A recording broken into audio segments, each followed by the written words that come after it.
Our guest tonight is wonderful Rabbi Shmuly Yanklowitz, and he will be introduced by the drowsy but enthusiastic Rabbi Noah Farkas.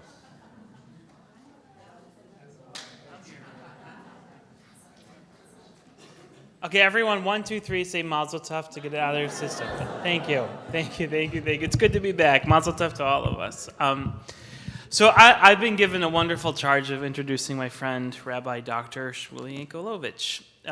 Shmuly and I go back a long time, actually, to our days of studying in Yerushalayim at different programs, but around we live in the same neighborhood.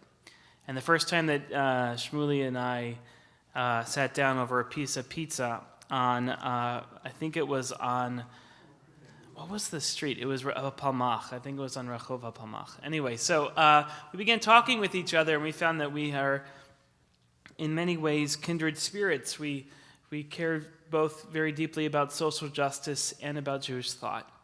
The difference between me and Shmuly is that he has now written something like 12 books, and I have written exactly 0. So, in all seriousness, though, Rabbi Yanklowitz is a muswach, an ordinand of Yeshivat Cholavei Torah in New York City that seeks to have a more progressive Orthodox voice in the Jewish community. He is an activist, a social activist. On top of that, a social entrepreneur. He founded Ori L'Tzedek, which is an Orthodox voice for social change and social justice, active all over the world, actually, in trying to bend the arc of justice forward. He has his PhD in philosophy, is it, Shmuly? From Columbia University. And he is a father of 2. He is a former rabbi in residence at the UCLA Hillel, and he now lives in Phoenix, Arizona, where he is the executive director of what's called the Valley Beit Midrash, which is an adult education program that seeks to do leadership training and Jewish thought. So it is my pleasure to bring my friend and fellow colleague, Rabbi Dr. Shmuly Yanklowitz, forward to teach us about the book of Daniel.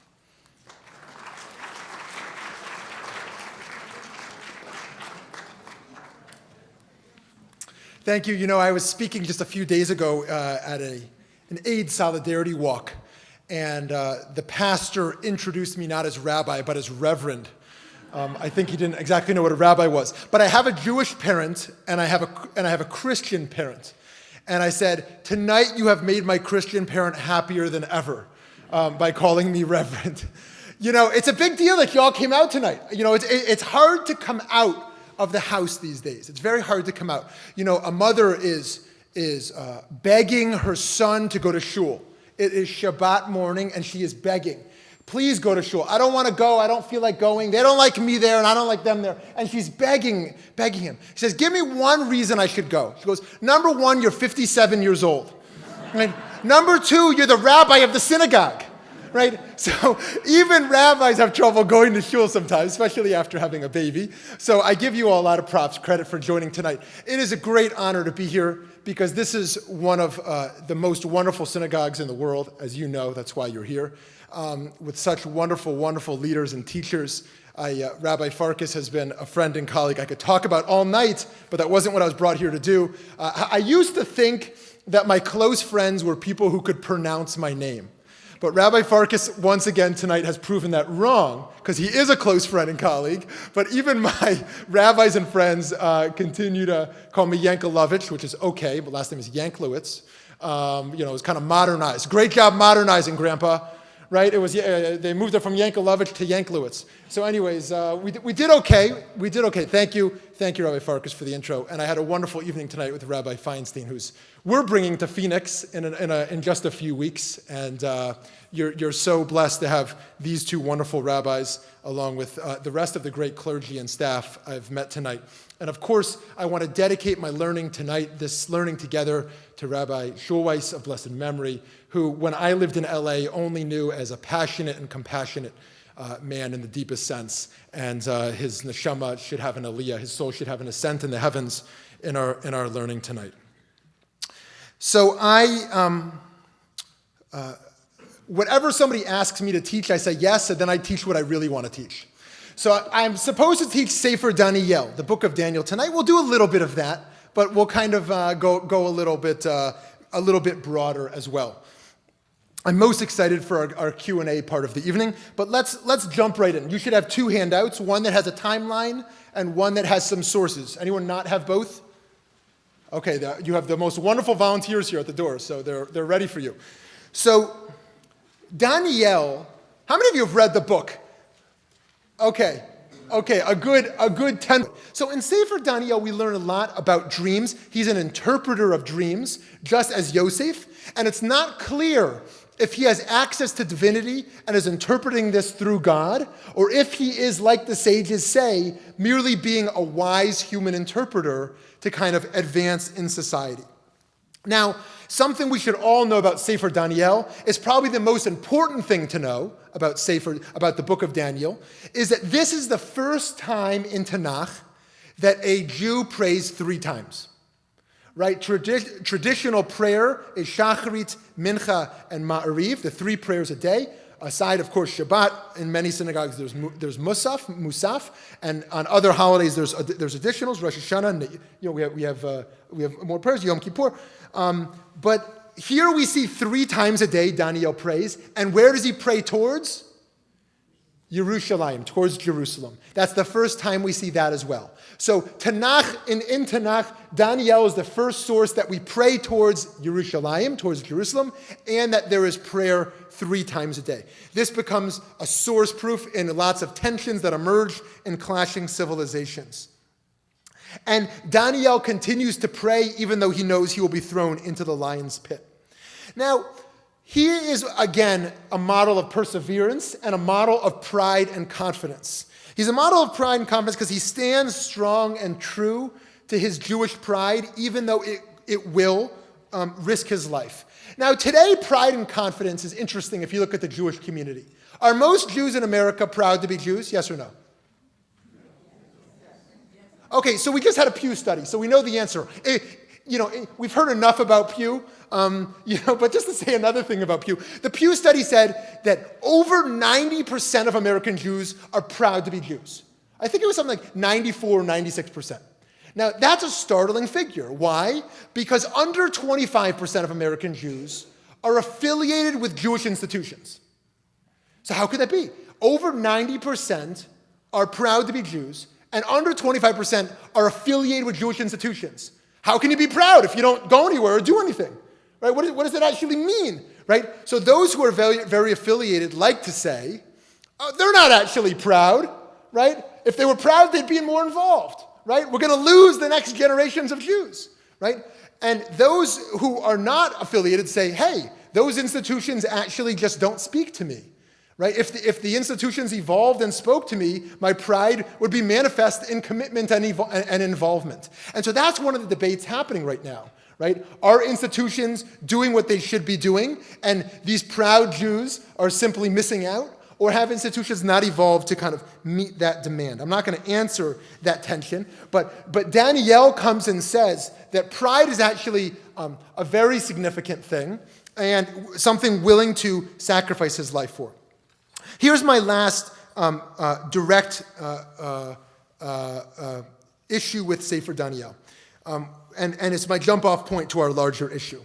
That we see for the first time a model of tzedakah introduced in this book.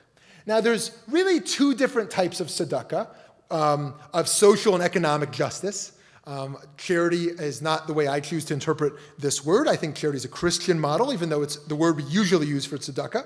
I would give an example of that, but I'm on a tight time frame, so maybe we'll save that for our second half. But one model of tzedakah is that it's obligatory, right? That it is an obligatory tithe on the land, right? You have a tithe on your land. The people come and take your tomatoes out of your field because you owe it. It is your debt to society, right? This synagogue knows about farms and about produce and what it means to be responsible to society. This is actually the leading synagogue in the world to be teaching those values. It's a wonderful thing. And we also know from rabbinic enforced levies by the gabbis who would enforce taxes they called tzedakah, right, into the kupah, into the fund. So one model of tzedakah is obligatory. I'm going to take from your field, I'm going to knock on your door and take your Jewish tax money, right, from you. The other model of tzedakah is that it is voluntary and it is about personal piety, it is about basic ethics, it is about teshuvah, it is about repentance or return. The first use of the biblical term tzedakah in its rabbinic meaning in reference to funds donated to the poor is used at the end of Daniel. At the end of Daniel, King Nebuchadnezzar has a cautionary dream about the destruction of his empire that can be averted, but only if he follows Daniel's advice. And Daniel looks the most powerful person on earth in the face and speaks truth to power, and he advises him to redeem his sins with tzedakah. He says to the king, redeem your sins with tzedakah, which from this context means giving money to the poor. And thereby he would earn spiritual credits. This is the first time in Tanakh we see this notion that, at least a number of academics have suggested that one does teshuvah, voluntary return to God, by giving money to the poor. That is the way you return. So Daniel ultimately becomes a very significant book, not only about prayer, not only about Jewish pride and confidence, not only about hope and perseverance, but a model of what it means to try to repair the world by caring for the most vulnerable in society, and how that process of caring for the most vulnerable in society is a way, and perhaps the most powerful way, of returning to God. Now, with that introduction, in the next 10 to 15 minutes, I want to run through a bunch of very powerful sources, which we're familiar with, but we're going to reframe into this light. If you'll turn to your next packet. We're going to start with Abraham, the first Jew. How many of you believe the Jews are the chosen people? How many of you dislike the notion of Jews as the chosen people? Wonderful, we have a good split. A few more people think chosenness is a good idea than those. How many of you aren't sure? Right? Okay, a good half number of the room didn't raise their hands at all, which is great. Those who aren't in the camp of Jews are chosen, Jews aren't chosen, or I'm not so sure. Actually, it's interesting. They just did a poll on on campuses in the country, and they said, if you're Jewish, why? And the number one population were those who had a Jewish father and a Jewish mother. The number two population were those who had one. Right? They either had a Jewish father or a Jewish mother. The third most significant population were those who neither had a Jewish father nor a Jewish mother, nor had they converted. They merely said, I'm a Jew, right?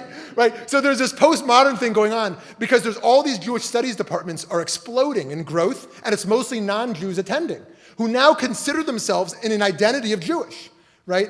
And yet, what's the fastest growing religious identification in America? None.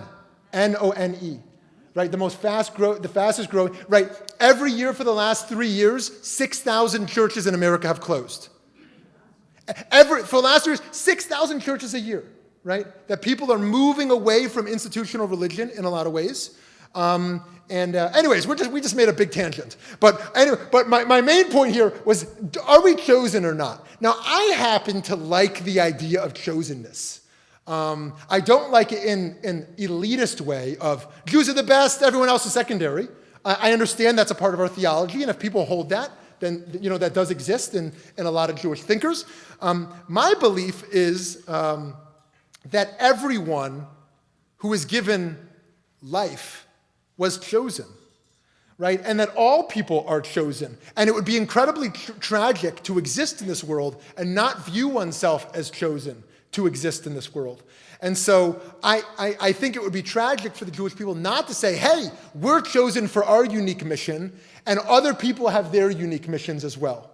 Right? I was recently teaching in a prison, and I said to this group of 90 men in their prison suits, I said, I don't care what religion you're on. I believe that actually a lot of these religions are trying to get us to the same place. At least that's my hope. And that there might be truth in all of them. And one guy said, hey, Rabbi brother. I've never been called Rabbi brother before, but that was my first time. Rabbi brother, that can't be possible, right? Either your religion is true and mine is false, or the opposite. And another guy in back said, actually, Rabbi, how many options did you have to get to the prison today? I said, well, there were probably 4 different highways I could have taken. So that's the point. Lots of different highways to one destination. And so his idea is this notion of chosenness is that we all are chosen for a unique path, and our Jewish mission itself is very, very unique. So Abraham is chosen as the very first Jew, and the reason is very clear as to why he's chosen. And the reason in this first text, in the interest of time, I'm not going to read all these sources inside the text, is la'asot tzedakah u'mishpat. He's chosen to do justice, right? And shomru derech Hashem, and to guard the ways of God, right? But the first Jew is chosen as an ambassador for justice in the world. Now, what a radical idea, right? To be chosen to stand up for the vulnerable populations. To be chosen to be the one to agitate for change so society can evolve. Right? That is the reason that Abraham is chosen. To be the voice of conscience within society when no one else is standing up. Now, he puts this to test right away, Abraham, in the story only a few verses later, in the story of Sodom and Gomorrah, and he's here willing to challenge not only society, but the ultimate power of God. It would be sacrilege to you to do such a thing, to bring death upon the righteous along with the wicked, so the righteous will be like the wicked. It would be sacrilege to you. Shall the judge of all the earth not do justice? One of the most powerful lines in the Torah. Chalila lach hashofet kol haaretz lo ya'aseh mishpat. Is the judge of the earth not going to do justice? Now, Daniel, what does the name Daniel mean? God is my judge. Daniel's name is God, you're the ultimate authority. We call this in legal theory divine command theory. What is good? What is good is what God commands. Now, Abraham is not going to go for that. Abraham is not going to say, God, you commanded it, it must be good. Abraham says, I have my own human conscience, my own sense of reasoning, and I can't make sense that you think this is good. It doesn't work for me, and I'm going to challenge you. I'm going to challenge you. And that is a whole different framework from Daniel. God is good. I'm just going to obey the command because God said it must be good. And so Abraham falls into a category perhaps of what we call Jewish virtue ethics. And if you're willing to kind of twist your mind for a moment about Jewish virtue ethics, the idea here, which is based upon early Greek philosophy, is that God does what's good because it is good. And so to imitate God is not to do what God does because God does it, but to imitate God is to do what's good for its own sake. God does what's good for its own sake. So to imitate God is to do what's good for its own sake. So someone who is secular, who does something good because they think that's good, is imitating God, right? Not because they want to be like God, but because they're doing what they think is right, which is why God does what he thinks is right. That is opposite of the Daniel model of I do what is right because God said what is right and I trust in the divine command, right? So, does that make sense? Kind of takes a little wrap your heads around. But Abraham says human conscience matters. Your great emeritus of blessed memory was the great teacher of this, of human responsibility and of human conscience. And Avraham here emerges and says, we have to challenge even God. How can there be a Holocaust? How can over 1 billion people in the world today exist on $1 a day? How can over 2 billion people in society exist on only $2 a day? How can this world exist like this? I was recently in Thailand, and I met a man who works in a rice field every day of the year, and him and his 8 kids and his wife live in a hut this size, and they all lay on the floor of this hut. They make $167 a year, right? That's not profit, but income. And that's what they live off. And working all the, how can a world operate like that? I recently met a boy named Mamadou in Senegal. And Mamadou chased me onto a boat that I jumped on because he saw my shoe was torn. And he explained to me in French, because I used to live in France, so I spoke some French, that he will spend his whole life following tourists who have torn shoes to repair their shoes in order that he can support his family, right? Now, that he will never go to school, right? He will never have any other option in his life other than doing. How can a world exist like that? Where people in America can work 2 or 3 jobs, right? and yet still not be able to pay their basic, cheapest bills in society, where they still can't survive, right? Working as hard as they possibly can. How can a world work like this? And Abraham comes and says, God, I'm going to hold you accountable to this, right? And yet we also know the famous answer, why do we not ask God, how can you allow this to happen? Right? We've heard this quote before, because I'm afraid God will ask me the same question back, right? I'm afraid God will ask, how did you let this happen? Right? Now, Abraham Joshua Heschel in the book The Prophets has a very powerful quote where he says, indeed, the sort of crimes and even the amount of delinquency that fill the prophets of Israel with dismay do not go beyond that which we regard as normal, as typical ingredients of social dynamics. To us, and here's the important part, to us, a single act of injustice, cheating in business, exploitation of the poor is slight. To the prophets, it's a disaster.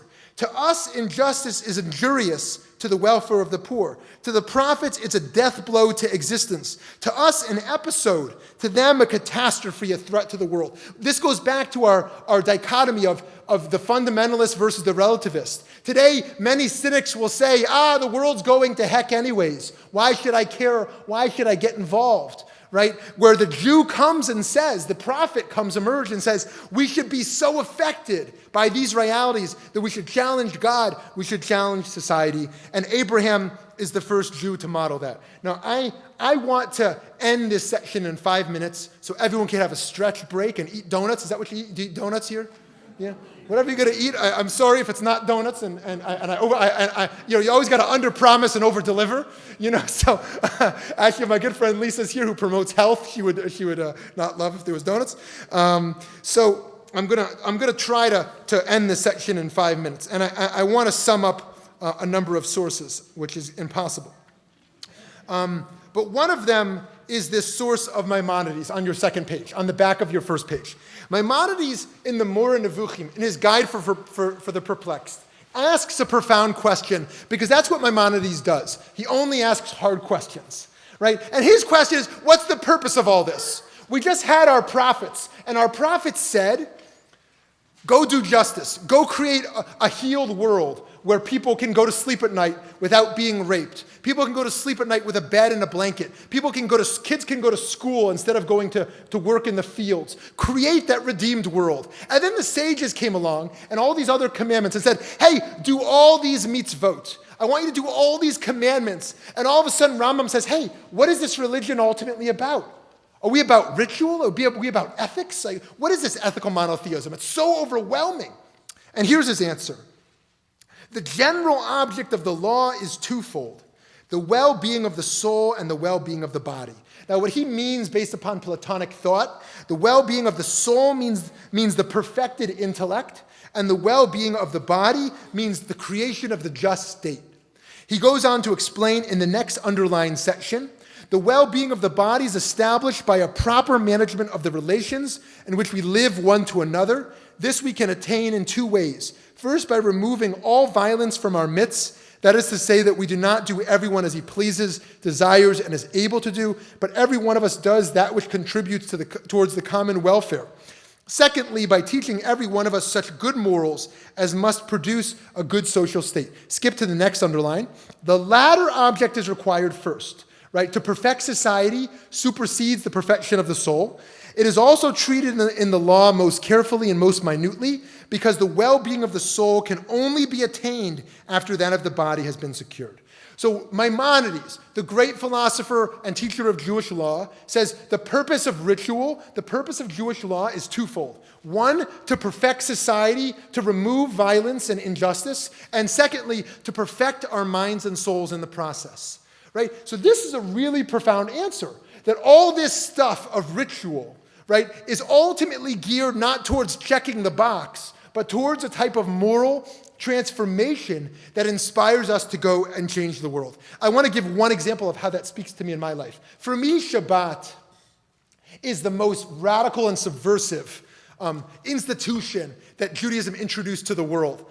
And it's ultimately, for me, about justice. Shabbat is about labor justice. You may not work your worker one day a week. It's about animal welfare and animal rights. You may not work your animal one day a week. It's about environmental justice. You may not work the land one day a week. It's about self-preservation and health. You may not work yourself one day a week. Take care of yourself and your planet and your animal and your worker and the world. And labor law in this country is like 100 years old, this idea of getting a day off, right? That notion of this being 3,300 years old is really radical. And so Shabbat is in line with Maimonides' teaching that these rituals are about trying to perfect society.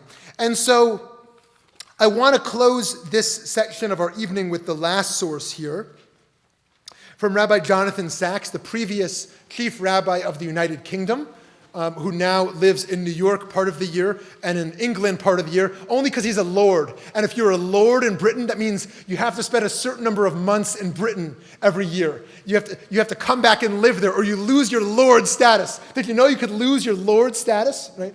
I'd be afraid of losing my lord status if I ever had such a status. So, and here's what he says: to heal a fractured world. If you haven't read this, it's in your top 10 books to read in the next 2 weeks.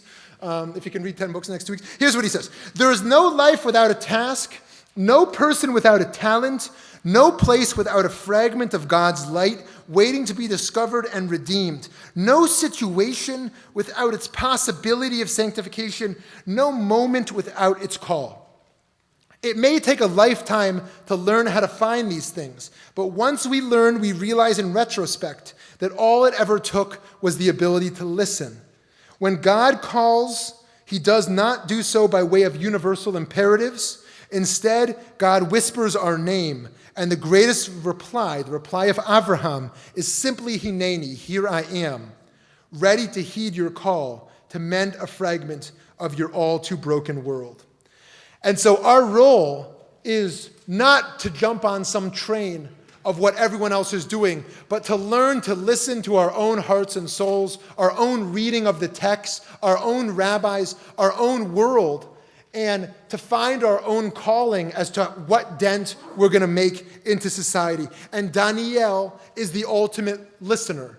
Because he's an interpreter of dreams, he has to learn how to listen to those dreams. And so my bracha, my blessing to everyone tonight, is that we continue to learn to listen as deeply as we can, not only to those we love and to those we not yet love, but also to what's happening in the world around us, and most importantly, to what's happening within us, within our inner world. And I give us all the bracha, the blessing, and I hope you'll give it back to me, that in that listening, we continue to find the courage to persevere our challenges, our own sicknesses, our own financial restraints, our own challenges in our own lives and those we love. We tap into what Franco called our meaning making, what Primo Levi called our ability to give, right? What the woman in Colorado in the car accident taught us was the power of love. We tap into those ways that teach us to persevere in challenges, and that we come out stronger on the other end. Thank you so much. Is a little bit like Joseph, in the sense that Daniel and a couple of others, the centrality of dreams, the character or the archetype of a Jew in a foreign court, right? The pit, right?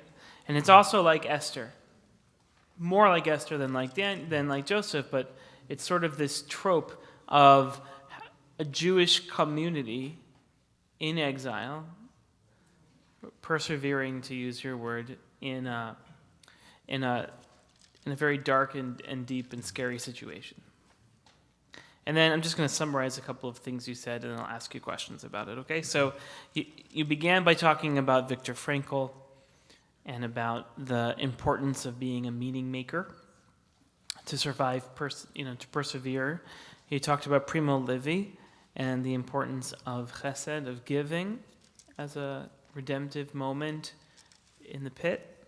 You talked about this woman in Colorado who felt like she could persevere because she had commitments of love to people around her. And then you added your own, which is about the sense of being in community. So you have 4 different answers to the same question. The question being, what do we do with our lives in exile, whether that's physical or spiritual? And how do you make it through the day, right? And the book of Daniel is an interesting one. It's almost strange that it's in the Bible, and that there isn't any debate about it like there is about the book of Esther, where it has to do with this perseverance, right? It has to do with this character, and so I'm wondering, can you just be a little bit more clear, just to be inside the text for a moment? Does Daniel utilize 1, 2, 3, or 4, or 1 and 2, or 3 and 4, or whatever the combination is, to persevere through all the trials that are sort of thrown at him inside the book?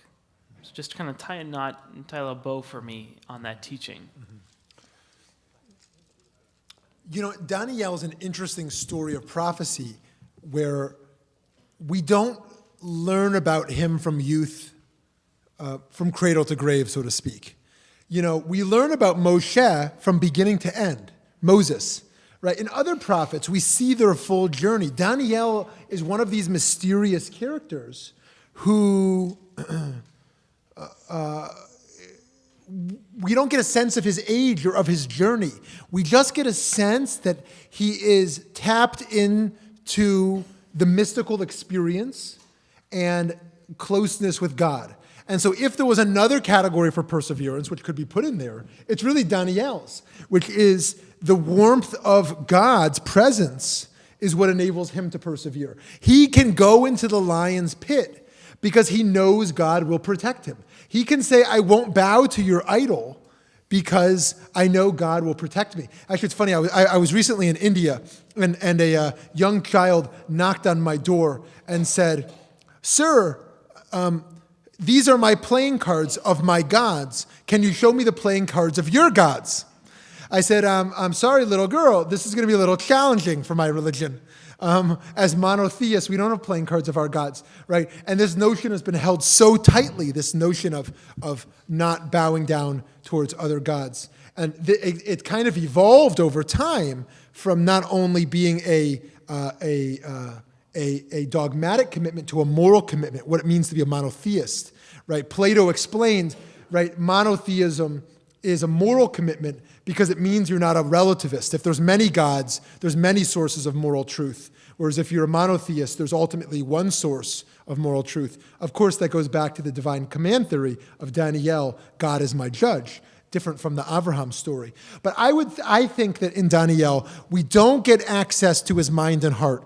He doesn't step off stage and share how he perseveres. We don't get a story about him, as I recall, that shows that, as much as his clear faith that enables him to persevere.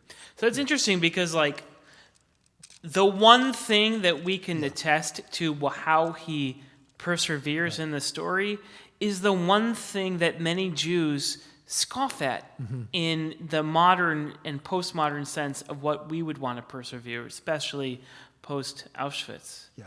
Because the steadfast faith in God is exactly what was tested and, in a sense, broken in the fires of Auschwitz. So it's fascinating to me that this book, which I would still argue was really, really important for the formation of the entire Tanakh, is the one that we talk about the least. Mm-hmm. You know, it's fascinating. As Rabbi Farkas is known to do, he showed my own blind spot through his insightful question, because I didn't even realize in sharing my list of perseverance that I hadn't included what you would most expect a rabbi to suggest, which is I persevere through my faith in God. It wasn't in my list, and yet it's my answer to the Sefer of Daniel of what he had.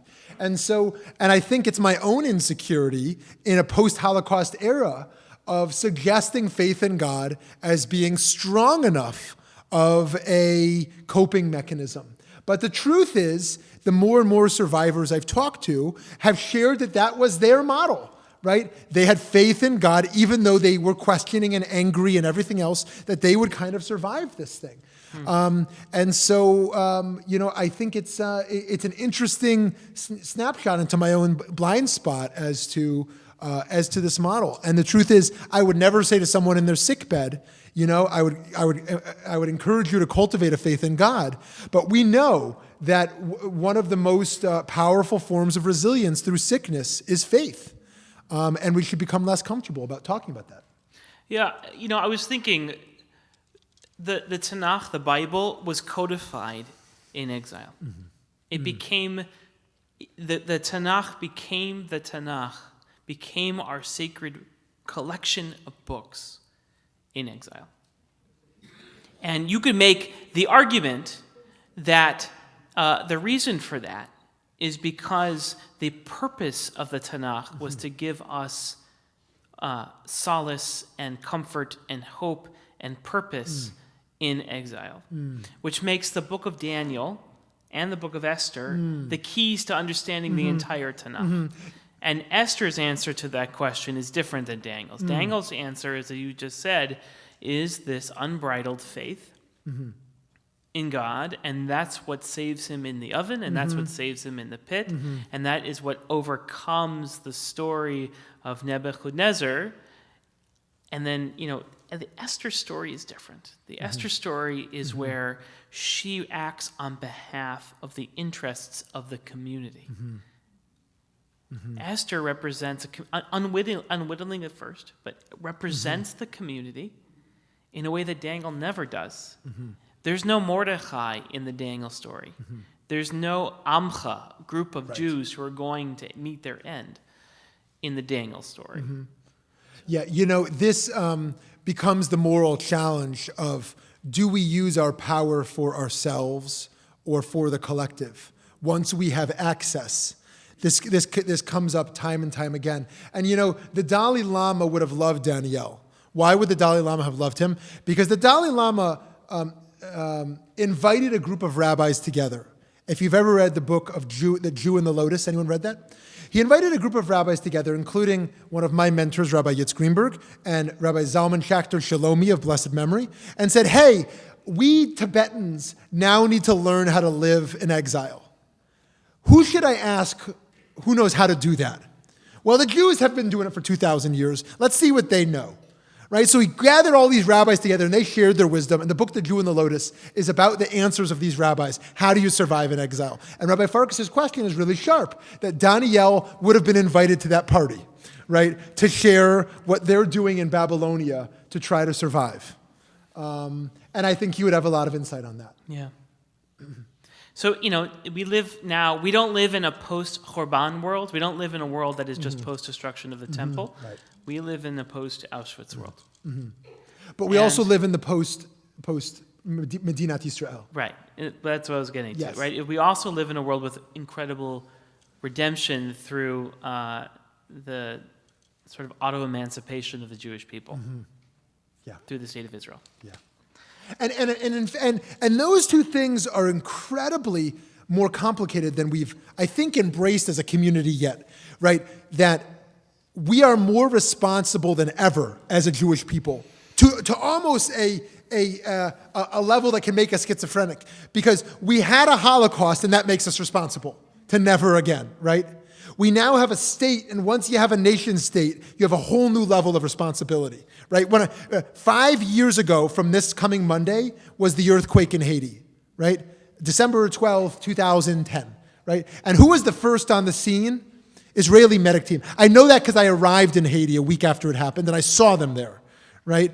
And we know that this is now the role when you're a nation state who calls yourselves Or LaGoyim, a light unto the nations, that you got to be first. You got to be first. So we are more responsible than ever because of the Shoah, because we have a nation state, because we have an internet era where we know what's happening in the world, right? And so I don't think we've fully grasped all this. The trauma of the Shoah, the psychologists teach that trauma lasts about 7 generations.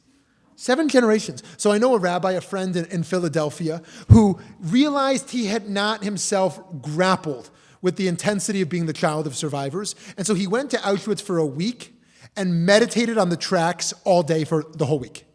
Because he said, I have spiritually not come to grips yet with my own trauma that I've adopted. Right? Have we come to grips with it? Have we come to grips yet with the trauma of Israel that happens every day? This existential threat, the challenges of power and powerlessness that are constantly playing out.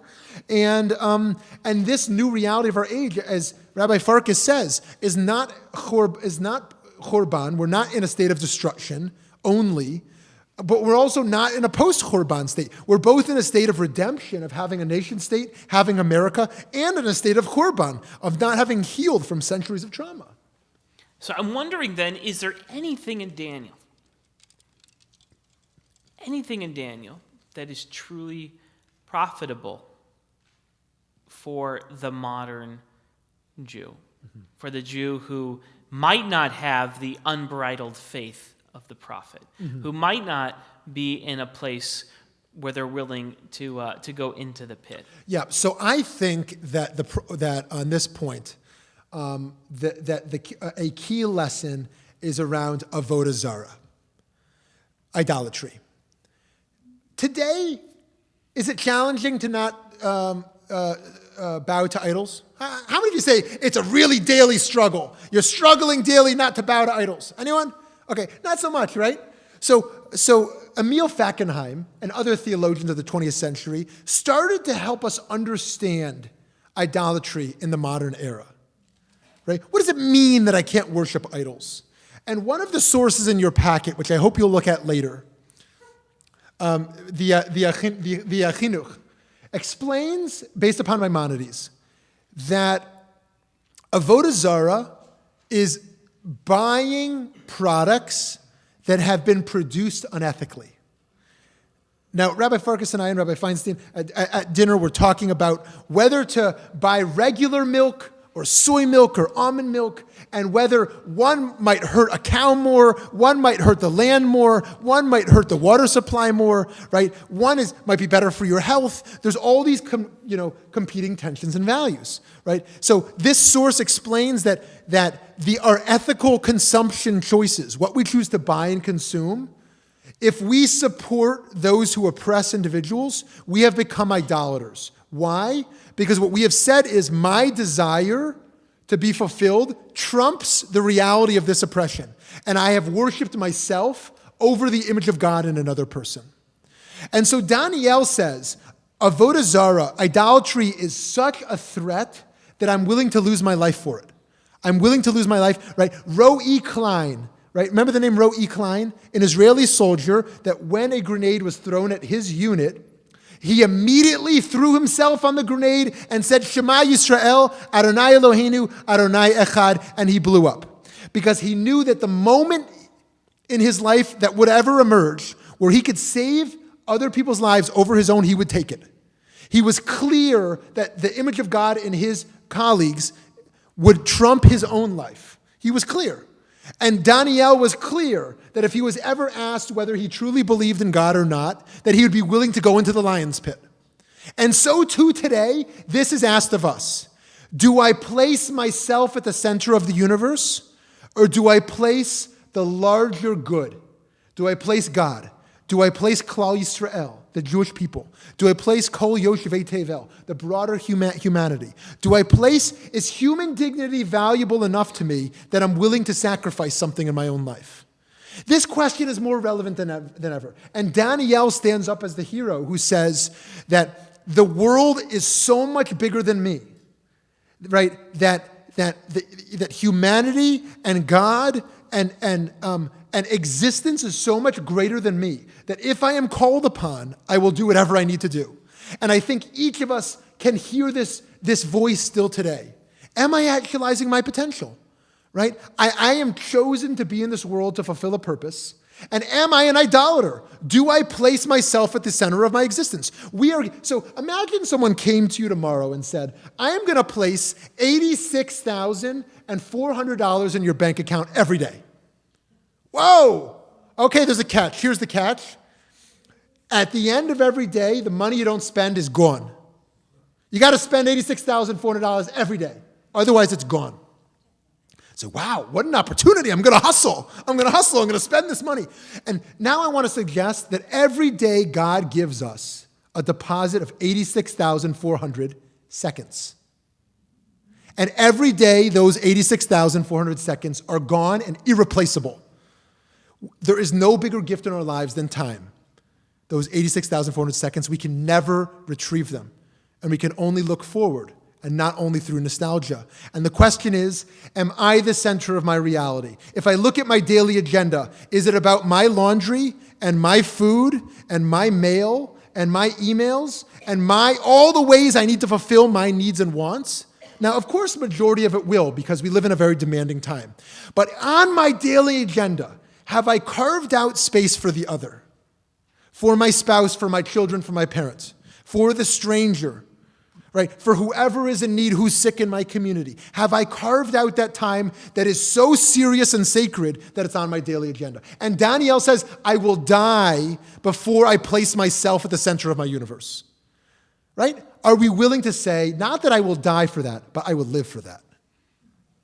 That's interesting because, on the other hand, you can argue that Daniel is at the center of his universe because he is God's shaliach, right? That he is God's emissary in that moment to be the one to fast, to be the one to go down into the pit, right? And that might be interesting because what I want to do now is kind of pivot as sort of thinking about the next generations of Jews coming up to the community. Okay, Rabbi Shmuly, of blessed memory, was somebody who constructed a Jewish community by doing similar to what you just did, taking the faith, the vertical faith that Daniel had in God, and turning it into the horizontal faith in the power for goodness in the world. And that he believed, I think, that each one of us is the divine wager in the world, that goodness can overcome avarice, right? That peace can overcome violence, and that the godly moments in the world are not in the big, powerful storms or in the crazy miracles, but it is in the mother and the father who hides a Jew, right? Is in the person who gives a solar cooker to a woman so that she doesn't have to leave the camp to find firewood so she can stay in safety. So I think that when we're thinking about this next, generation, these younger Jews coming up, this is where you and I kind of agree, is that impact and purpose and meaning in the world has to be connected to something that they can see and feel validated by. And that means thinking about the other. That means living your life in service to a greater purpose. And the challenge that we have found in the Jewish community is that do our current manifestations of God's purpose in the world resonate with this younger generation? Yeah. Good. If you have comments, go ahead and make a comment. Yeah. But so I think your teachings around social justice and ritual justice at the same time, that ritual and justice have something to do with each other, are really important, because what you're saying is it's not enough to be a progressive, active social change for social change agent, and it's certainly not enough to be someone who puts tefillin on every day and to keeps kosher. Yeah. You have to be both. It's an honor to be having this conversation, not only with a friend and colleague I respect so much, but in a model synagogue in the world today that not only leads Netiyah, Jewish World Watch, and all the wonderful causes you do here. To have a conversation in such a makom kadosh, such a holy place that really preaches and walks the walk on these values is such a tremendous privilege. And Avraham is this model that he is talking to God at the tent in his own suffering, and yet he runs from God to greet the strangers, to greet those in time of need, to realize that, like Maimonides taught, that that human encounter, ultimately the societal, trumps the divine encounter. And yet trumps is a difficult term because it trumps it in a way that it includes it, but it reprioritizes it, right? Today we have, in many ways, two kinds of Jews. This is more clear in Israel than in the States. Those who want to be very involved in societal issues and those who want to be very involved in ritual issues, right? We find a much smaller camp of those who are deeply committed to both. That we find in many ways, and this is not a critique of either side, we find in certain ultra-Orthodox circles a lack of responsibility towards society to even want to serve in the army that protects them, and also in other sides, secular or otherwise, that say, listen, the Jewish piece, the ritual, the beliefs, it's all irrelevant to me. I just want to be a good person. None of the teachings are relevant to me. I just want to be a basic humanist in a sense. And all of those are valid. And yet, I think the tradition challenges us to do and be more, and to intertwine that ritual and ethical piece in a serious way for a few reasons. One, because I think it comes back to the perseverance bit. I believe that we cannot live with our souls on fire. So how do we have to live? We have these moments where the lightning bolt strikes and the world becomes clear, right? I was in Ghana, and as were you, and the lightning bolt struck as we were driving for 8 hours in a dark, middle of nowhere, and then we saw that we were actually on a highway and we were all relieved, right? We were still on the road, right? In our lives, we don't know if we're on the road anymore, and then the lightning strikes and we get a clear vision. And then all those other moments, we rely upon that lightning bolt moment, right? C.S. Lewis explains that faith means relying upon ourselves in the moment we had clarity. So tomorrow morning, I'm going to set my alarm for 4 a.m. And when the alarm goes off, I'm going to say, maybe I shouldn't get up yet. But then I'm going to say, I have faith in myself that when I set the alarm, I was clear in that moment. And so I'm now going to get up, right? And so the lightning bolt moment we rely upon. I think Jewish ritual life is about creating lightning bolt moments that sustain our ethical missions. That we can't merely be slaves to serving people all the other time if we don't rejuvenate through Shabbat, through reflective spiritual moments, through ritual that causes us to pause and reflect and process our lives. So I think ritual is necessary to sustain that. Of course, there are myriad of examples of people who didn't engage ritual and are secular and live deeply, deeply committed ethical lives, so it's obviously not impossible, but I think it's a wonderful gift we have. Secondly, going back to chosenness, I think Jews have a unique message for the world. And I think if we don't engage our Jewish texts and our Jewish rituals, then we can't bring that unique message to the ethical sphere, to the justice sphere. We're not merely taking a liberal or conservative stand on issues. We are taking a Jewishly informed stand on the issues, and that ought to inform us. And if we're not engaged in a Shabbat practice or in a Jewish learning practice, we can't be informed by that tremendous wisdom that we have.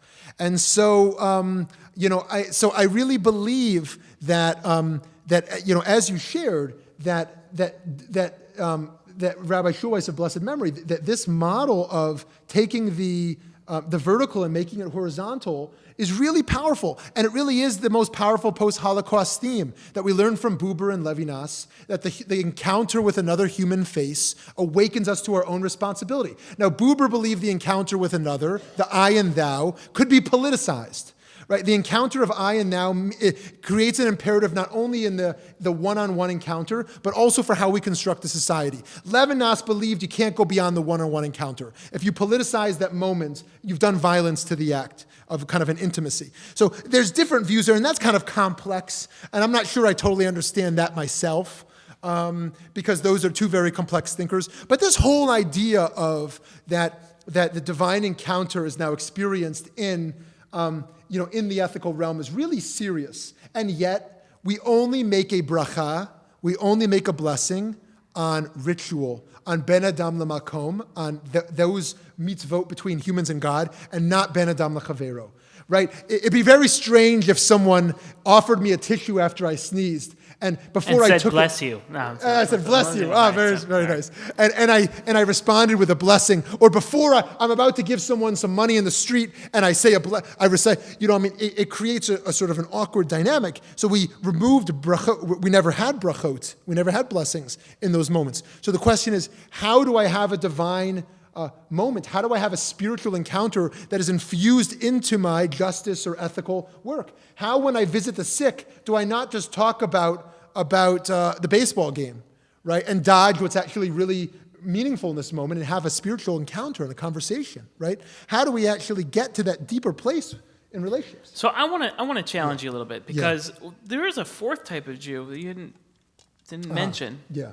And this is the American Jew who loves being Jewish, but is not observant. Right. And one of the partners is probably working 70, 80 hours a week, and the other one is either staying home or is working also, and they're struggling to pay for day school for their kids, but they believe in day school. They're struggling to pay for their home because it's really expensive, but they believe living in this community because that's where they grew up.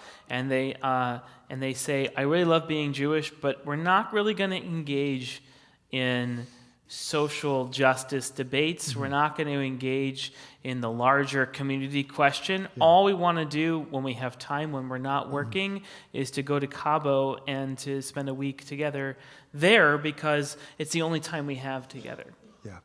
And so I don't have time for your prophetic justice, vision, Rabbi. I need to earn money, to spend money, to live a life that is fun and uplifting and happy. And the way that we do that is by spending money on leisure. Right. What's wrong with that? And why are you judging me for not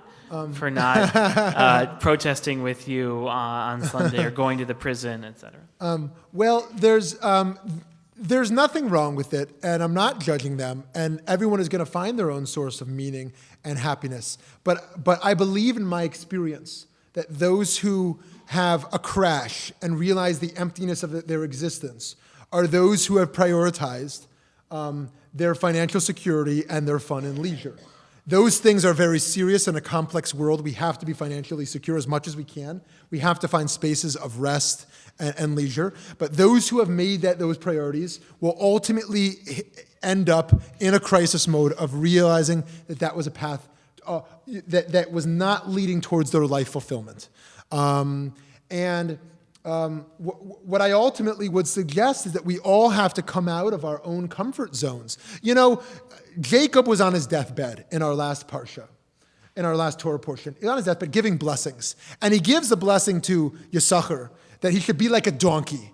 Now, I don't know of any sports team or mascot that is a donkey. Not really a great blessing, right? A donkey, right? In fact, there's very few pop culture references to donkeys. I can think of Shrek and I can think of Eeyore, right? I know Eeyore only because my baby girl takes a bath every night and we play with Eeyore in the bath, right? So donkey is not really a great blessing. You should be like a donkey, right? But what does the donkey do? The donkey says, I'm going to put the burden on my back because I'm just going to plow forward. My life is about being consistent and slow and steady and committed, right? The model today, the belief is for happiness, I'm going to set up a perfect vacation. I'm going to set up this week where I'm going to have the perfect drink in the perfect temperature, in the perfect city, in this perfect moment. But what happens in that moment when we get there? Something isn't perfect. It's raining. There's no lemon in my glass. My bed isn't made. There's a cockroach in the room, right? All of a sudden, something is not perfect. That perfect moment of leisure becomes empty, right? But actually, the meaning is found in that consistent life committed to service. And I can't tell how many people I have met and encountered who have not invested. What they've said is, I'll do this later. Right now, I've got to work. Right now, I've got to raise kids. I'll invest in my spiritual life and my responsibility to society later when I have free time. And if we don't invest in it early, it ultimately doesn't become a core part of ourselves, and it's hard to recover it. And so I I know I started by saying I wasn't going to judge it, and so I hope I haven't too harshly. but I really believe in Judaism and that it demands a lot of us. It demands a lot of us. It comforts us, but it also challenges us. Great. We have a few minutes left, so what I would like to do is to take a. We'd said a couple of people had wanted to ask questions about your talk. Right. And so if you have a question, now's your chance. Luis is coming around. Rabbi, why is the book of Daniel very important for the Tanakh? Good. All right, so the question is, why is the book of Daniel really important for the Tanakh? Thank you, Dov. I think that the book of Daniel was really important for the Tanakh because the purpose of the Tanakh, in my opinion, when it was written, as from a humanistic perspective, is that it was written for Jews in exile to explain why they are, how we are to live in a world of adversity, and how do we live with our God in a world that seems so absent. And the book of Daniel gives the answer that it is Daniel's faith in God, despite or in spite of a world that seems so aligned against it and against that faith, that it's still a life worth living and a life being committed to. And that's why I think it's a key to one of the keys to unlocking what the Tanakh is about, or why the editors, the people who canonized, chose the books of Tanakh, chose them as they did. And that is a very important message for thousands of years. And whether or not after Auschwitz we have the same answer as Daniel, it might not be Daniel now. It might be Esther. It might not be Esther. It might be Avraham. It might not be Avraham. It might be someone else. It might be Isaiah. But it was an important book because of that. That's why I think it was an understanding of, you could frame the whole of the Tanakh as a flashback in Daniel's mind when he has to make a choice whether to go down into that pit or not. If I understand the timeline correctly, hundreds of years after Daniel, the man of great faith, was written, some other writer wrote about the apocalypse and all the changes in empires, etc., that was going to happen. Is this an indication that there was a change of mind about what was really important as far as the Jews in exile surviving?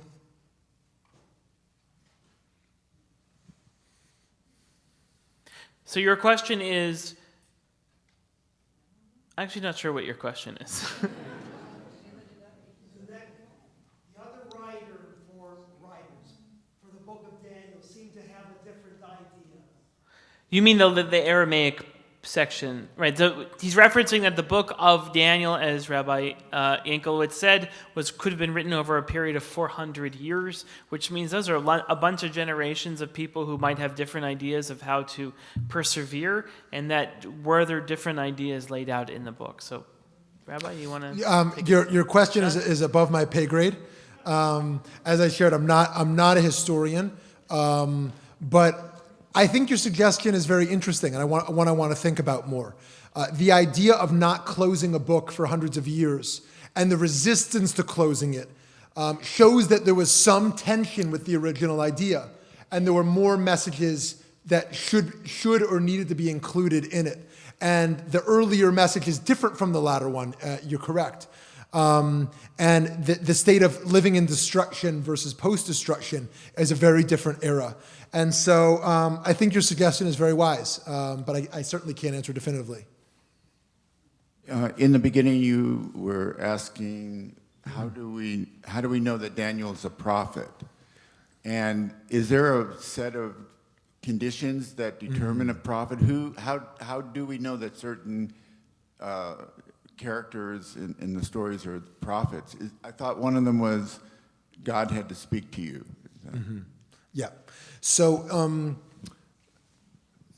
more than there being characteristics of what makes a true prophet, there are characteristics of the Navi Sheker, of the false prophet. We have had our share of false prophets throughout history, and false messiahs, those who claimed that they were the Messiah. It's still not clear if the Lubavitcher Rebbe himself claim that he was a Messiah or if he denied it. There's conflicting claims on that. But the prophet, counter to popular belief, is not the one who merely knows the future, right? We often think it's the prophet who is the one who knows what's going to happen. Rather, the prophet is the one who is standing between God and human and deeply tapped into both to be that channel. Not in the sense of a priest to go confess to a priest, but the one who says to humanity, I'm going to challenge you all to live by the word of God, listening to God and voicing humanity back towards God. And so it is really the one who is less of a metaphysical miracle worker and more of the one who is on a spiritual level to be tapped in to that reality to be able to talk with God. Rabbi, could you please tell us something about your books that you have on the table outside? Sure, thank you. So I schlepped a few books from Phoenix. I'm hoping I don't have to schlep them back. Of 5 different books that I've written on Jewish ethics and social justice. I hope you'll consider reading them and sending me an email or a fax on your views on your views on them. They're for sale outside for $20 each, or if you buy more than one, for less than that, or for whatever you can afford tonight. And essentially, it is about my common theme, which is about taking the Jewish tradition and making it relevant to the most pressing contemporary moral issues of our time. Great. But there's just, as a closing, I want you to think about denominations for a minute, okay? Yeah. You and I come from different faith streams. I'm a conservative rabbi on the left coast of conservative Judaism, and you're a modern Orthodox rabbi. And so one of the things about pluralism is your absolutes and my absolutes can coincide. But I'd like you to put your crystal ball on for a minute and think about the future. And think about your personal philosophies that you've been writing in all of these books. How do they resonate with you personally in terms of denominations? And have you learned anything through your growth and experience as a rabbi who cares about justice and the other that you would bring back to your own community? And is that a denominational question, or where are we going with that? Yeah. So, a wonderful question. So we have learned how much we need each other, and how much we need to transcend those boundaries. We know from the Midrash, the rabbis taught, that the man who is cutting the hole beneath his seat in the ship is sinking the whole boat. And so we need to be in this together, and we need to transcend those boundaries. We like to point fingers at the other camp, right? I hear in Orthodox circles, those Jews aren't real Jews. And I hear in a lot of non-Orthodox circles, those Orthodox are guilty of X, Y, and Z, and they don't care about X, Y, and Z. There's a lot of blame. I think our responsibility starts with challenging our own camps. How can my camp be better? Rather than challenging the other camp. Challenging Judaism before other faiths. Challenging my denomination before challenging us. So how would you challenge your denomination? Yes. So within Orthodoxy, I have been a voice, or at least I've tried to be a voice, of challenging to say, come out of the ghetto. Come out of the hiding space of isolation and come and engage with the broader Jewish community. Come and engage with the broader world. Come and make your ritual relevant into a broader ethical life. The Orthodox are better than any community at taking care of their own. If you go to a Shiva house, it is packed. If someone is sick in the ultra-Orthodox community, it is packed. If someone needs a meal after a birth, there's meals flowing. But they are some of the worst at going beyond their own community into the broader society. And so I challenge the Orthodox community in particular to make Judaism relevant once again, to care about beyond their own, and to move beyond just the ritual sphere into the ethical, into the justice sphere. I've had immense challenges in doing that work. What we also found from the Pew study is that a lot of the young Jews who are not engaged are simply uninterested by the denominational categories that their parents and grandparents hold dear. I am a conservative Jew, I'm an Orthodox Jew, I'm Reformed. Those titles don't mean something to them. They don't want to defend the old guard of those institutions. They want to be engaged in relevancy, whether it is a Chabad or a Reform rabbi, a conservative camp or a secular camp. I want something that touches me in a relevant and meaningful way. And so, for me, I feel no divide in being in a wonderful conservative synagogue with a close colleague and friend who's all a conservative rabbi, as us being different. I think we're all on the same path, and I think the starting place is to have the humility of saying, I'm trying my best to live my Jewish life, but I'm not living it perfectly, and I don't have the answers. And a lot of other people to my left and to my right have answers that I need to learn from. And how am I going to get exposed to them? How am I going to learn from people who are living in different ways Jewishly from me? And am I going to learn from that diversity and go out of my comfort zone to learn that? And I think that Orthodox Jews have a lot to learn from conservative and Reform and secular and humanist and renewal and Reconstructionist Jews. And I think the broader Jewish community still has a lot to learn from the Orthodox community. I think the Orthodox community has a very powerful ritual life, which I think has elements that can be considered. And I think the justice and ethical components outside of Orthodoxy should strongly be considered. We have lost that communication. We have lost the communication, and the finger can't be blamed just one way. We have to rebuild that pluralistic sphere. Great. Thank you so much for coming.